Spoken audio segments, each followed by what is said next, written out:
Bonsoir et bienvenue dans Détection. Nous sommes actuellement dans ce qui est certainement l'une des plus belles villes de France, dont la population atteint presque le million d'habitants. Parmi eux, de nombreux Parisiens. Arrivés il y a plus ou moins longtemps, leur population ne cesse de croître, poussant les Bordelais toujours plus loin du cœur de ville.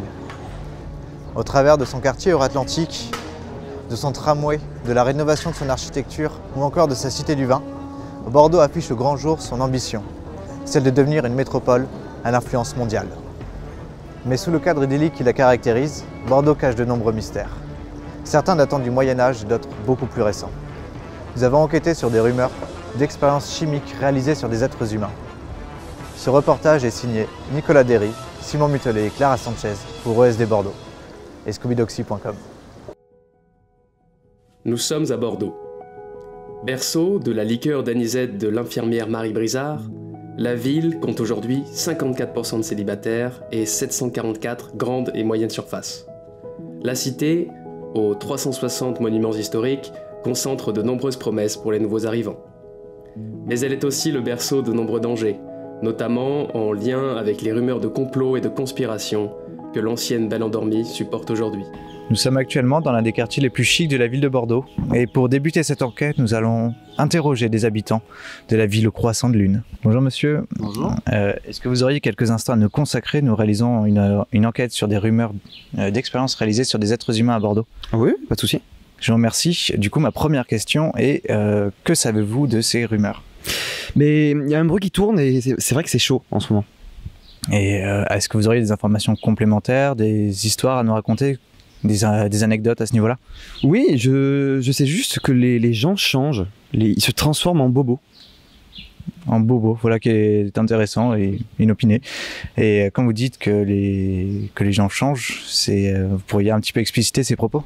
Oui, généralement ça se passe quand on sent une odeur d'œuf pourri avec des vapeurs jaunâtres qui sortent des égouts.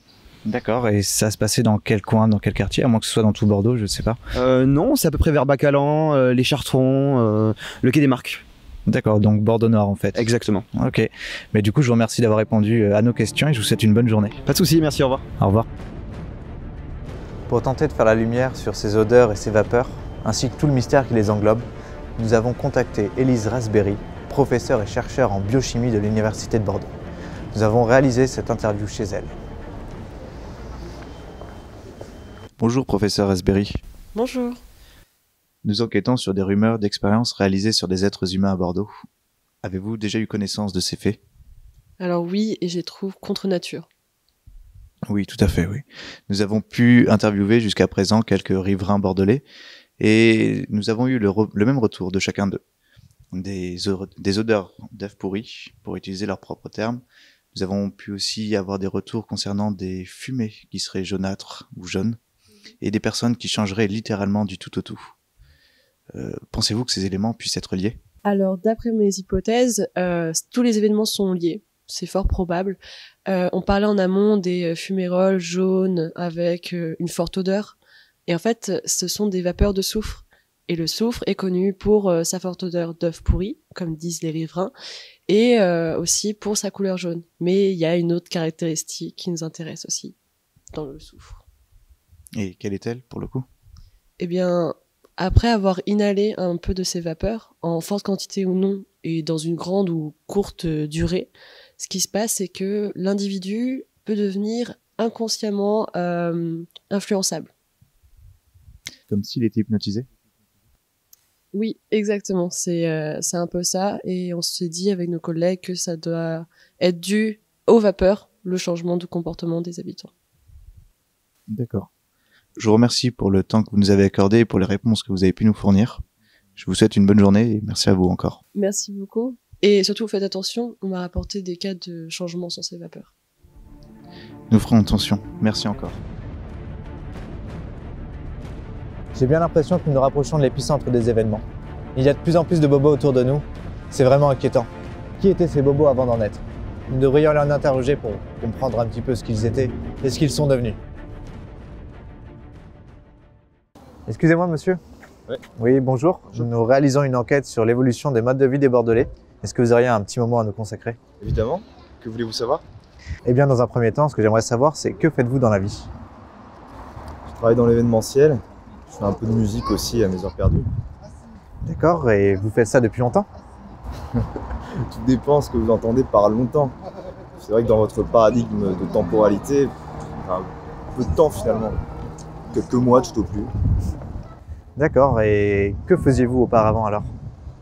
Avant, je me concentrais sur des activités futiles, sans grand intérêt finalement. Aujourd'hui, je cherche à donner un sens à chacun de mes actes. D'accord, je vous remercie pour votre temps et passez une bonne journée. Merci vous aussi. Que faites-vous dans la vie? Vous savez, je fais tout un tas de choses. Je suis plutôt du genre créatif, quoi. Je fais de la photo, du graphisme, mais c'est tout récent tout ça. Et du coup, vous faites ça depuis longtemps? Je fais ça depuis quelques semaines seulement, vous savez. Avant, j'étais plutôt procrastinateur, quoi.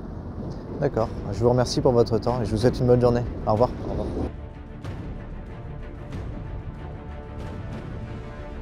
C'est plus critique que ce que je pensais. Les gens changent ici. Ils deviennent complètement différents de ce qu'ils étaient auparavant. En tout cas, tous les éléments concordent. Nous nous rapprochons vraiment du cœur du phénomène. À mesure que nous nous rapprochons de Bacalan et de la Cité du Vin, il y a de plus en plus de bobos autour de nous. Et une faible odeur de soufre se fait sentir en permanence. La réussite de notre enquête pourrait permettre à tous ces gens de retrouver une vie normale. S'il faut que nous soyons lanceurs d'alerte, nous le serons. Nous nous trouvons actuellement dans l'un des deux très anciens quartiers de Bordeaux. En effet, les quartiers de Bacalan et de Bassin-à-Flot possèdent une très riche histoire. Dans les années 1820, ces quartiers sont alors l'une des pierres angulaires de l'industrie bordelaise et de son activité portuaire. Ils sont alors en plein essor jusque dans l'entre-deux-guerres. La Seconde Guerre mondiale et les années qui suivent vont mettre un coup d'arrêt à toute l'activité économique de la zone.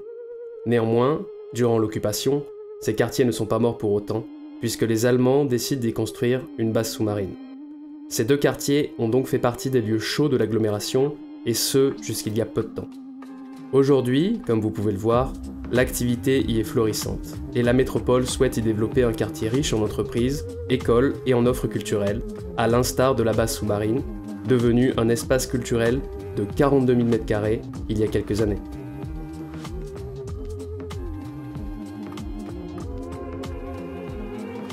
Nous n'avons pu pénétrer dans la Cité du Vin et cela ne fait finalement que confirmer ce que nous avons fini par penser.